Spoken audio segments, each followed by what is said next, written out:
Friends, welcome to Burma super kitchen. நம்மளோட கிச்சனில் இன்றைக்கி நம்ம குடமிளகா காரக்குழம்பு தான் வைக்க போகிறோம். எப்படி வைக்கலான்னு பார்க்கலாம் வாங்க. ஃபஸ்ட்டு நான் கொஞ்சம் கடாயில் நான் கடலை எண்ணெய் ஊற்றிக்கிறேன். நமக்கு இந்த சைடு எண்ணெய் சூடாகிடுச்சு. இதில் நான் கொஞ்சம் கடுகு சேர்த்துக்கிறேன், கொஞ்சம் வெந்தயம் சேர்த்துக்கிறேன், கொஞ்சம் சீரகமும் சேர்த்துக்கிறேன்.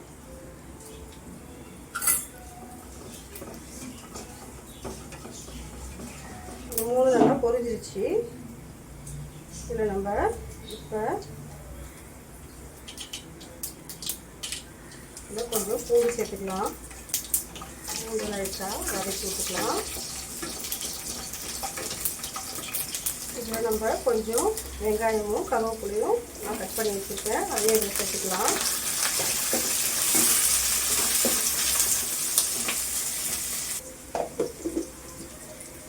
இது நம்ம ஊற வச்சுட்டு வெங்காயத்தை நல்லா இது கொஞ்சம் வதக்கி வச்சுக்கலாம். இதில் நம்ம கொஞ்சம் பெருங்காயத்தூள் சேர்த்துக்கலாம். பெருங்காயத்தூள் சேர்த்துட்டு ஒரு வதக்கி வச்சுக்கலாம்.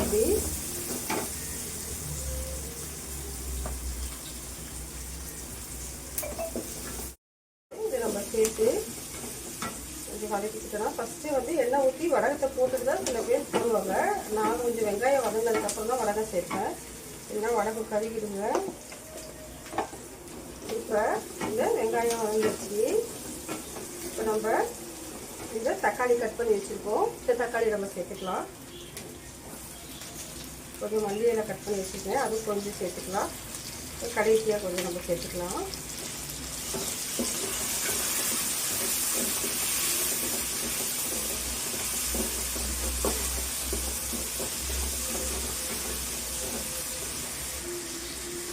இந்த வெங்காயம் தக்காளி வதங்கிறதுக்காக நம்ம கொஞ்சம் கல் உப்பு சேர்த்துக்கலாம். அப்புறம் கடைசியாக பார்த்துக்கிட்டோன்னா நம்ம கொஞ்சம் உப்பு சேர்த்துக்கலாங்க. இப்போ வெங்காயம் தக்காளி வதங்கிறதுக்காக இந்த உப்பு சேர்த்துருக்கேன்.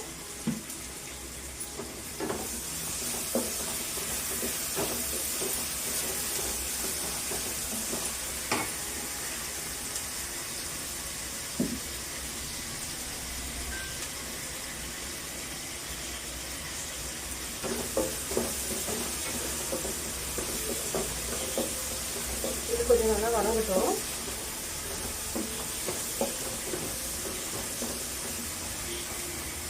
இது வதங்கினதுக்கப்புறம் நம்ம இதை கட் பண்ணி வச்சுருக்க குடமிளகாவை நம்ம அதில் சேர்த்துக்கலாம். இதில் வந்துட்டு நம்ம வீட்டில் அரைச்சி வச்சுருக்க கலந்த மிளகாத்தூளும் நான் கொஞ்சம் மஞ்சள் தூளும் எடுத்து வச்சுருக்கேன், அதனால் அப்படியே டைரெக்டாகவே சேர்த்துக்கிறேன். இதோட நம்ம வதக்கிக்கலாங்க.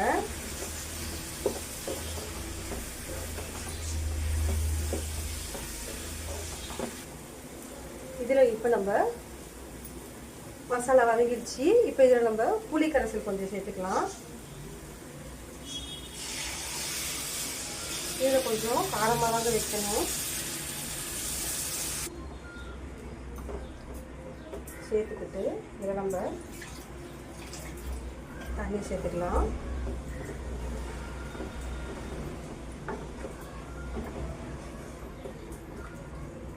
தண்ணி சேர்த்து இப்படி கலந்து கொடுத்துக்கலாம். நம்ம இது ஒரு கொதி வரட்டும். இது மேலே நம்ம கொஞ்சம் கொத்தமல்லி இலை சேர்த்துருக்கோம். இதில் இப்போ நம்ம வந்து ஒரு 3 பச்சை மிளகாய் சேர்த்துக்க போகிறோம். பச்சை மிளகாய் இதில் சேர்க்கும்போது அந்த வாசனை நல்லாயிருக்கும். இப்போ குடமிளகா தான் சேர்த்துருக்கோம். குடமிளகா அந்தளவுக்கு காரம் இருக்காது. பச்சை மிளகா கொஞ்சம் நம்ம சேர்த்துக்கிட்டோன்னா ரொம்பவே நல்லா இருக்குங்க. இந்த குடமிளகாவில் காரக்குழம்பு வைக்கும்போது ரொம்பவே டேஸ்ட்டாக இருக்குங்க. காய்கறி போட்டு வைக்கணுன்றது ஒரு ஸ்டைல் இருந்தாலும் நம்ம இந்த குடமிளகாவில் வைக்கும்போது இது ஒரு டேஸ்ட்டாகவும் இது ஒரு வித்தியாசமாகவும் இருக்கும். நீங்கள் ட்ரை பண்ணி பாருங்கள். இப்போ நமக்கு எல்லா பொருளும் சேர்த்தாச்சு. ஃபைனலாக கொஞ்சம் வெல்லம் சேர்த்துக்கலாம். இதில் கொஞ்சம் நம்ம வெல்லம் சேர்த்துக்கலாம். எல்லாம் சேர்த்துட்டு நம்ம இப்படி ஒரு கலரி கொடுத்துடலாங்க. குழம்பு கொதிச்சிட்டு இருக்குங்க.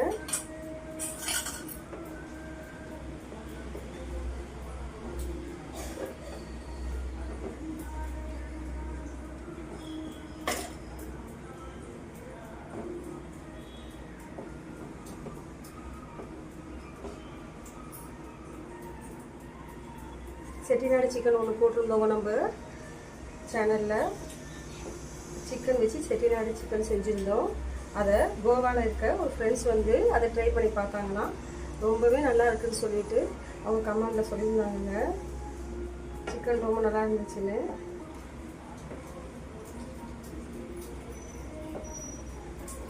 எங்கள் அம்மாவோட ஸ்பெஷல் ஒரு மிளகா பொடி இருக்குங்க. அந்த மிளகா பொடி கார சட்னின்னு எல்லோரும் சொல்லுவாங்க.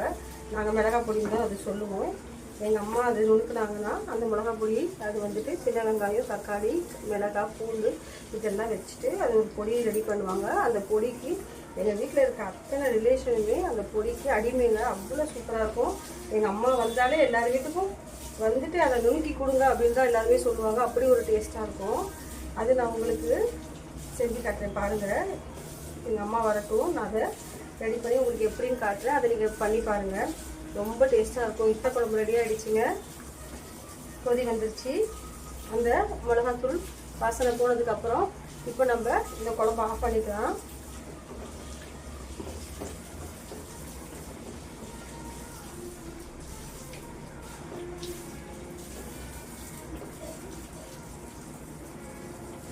குடமிளகாவை இந்த மாதிரி காரக்குழம்பு வைக்கும்போது ரொம்பவே டேஸ்ட்டாக இருக்குங்க. இப்போது நம்ம கத்திரிக்காய், முருங்கைக்காய், வாழைக்காய், உருளைக்கிழங்கு இதெல்லாம் வச்சு நம்ம ட்ரை பண்ணி பார்த்துருக்கோம். ஆனால் குடமிளகால பண்ணும்போது ரொம்பவே டேஸ்ட்டாக இருக்குங்க. நீங்களும் ட்ரை பண்ணி பாருங்கள். இந்த குழம்பை டேஸ்ட் பண்ணுறதுக்காக இங்கே ஒருத்தவங்க வெயிட்லிங்காக நிற்கிறாங்க. குழம்பு கொதிச்சாதானங்க கொடுக்க முடியும். எப்படிங்க கொடுக்குறது? இந்த பாருங்கள், அவர் வந்துட்டு எனக்கு இந்த குழம்பு கொடுக்க சொல்லி கேட்டுக்கிட்டே இருக்கார். எங்கள் வீட்டில் குழம்பு கொதிக்கட்டுங்கன்னு சொல்லிட்டு இருக்கேன். ஆனால் அவர் அதுக்கு முன்னாடியே குழம்பு கொஞ்சம் கொடுங்க, டேஸ்ட் பண்ணி பார்க்குறேன் அப்படின்னு சொல்கிறாங்க. சிம்பிளான குழம்பு தாங்க. ஆனால் நீங்கள் ட்ரை பண்ணி பாருங்கள். டேஸ்ட் ரொம்ப நல்லா இருக்குங்க.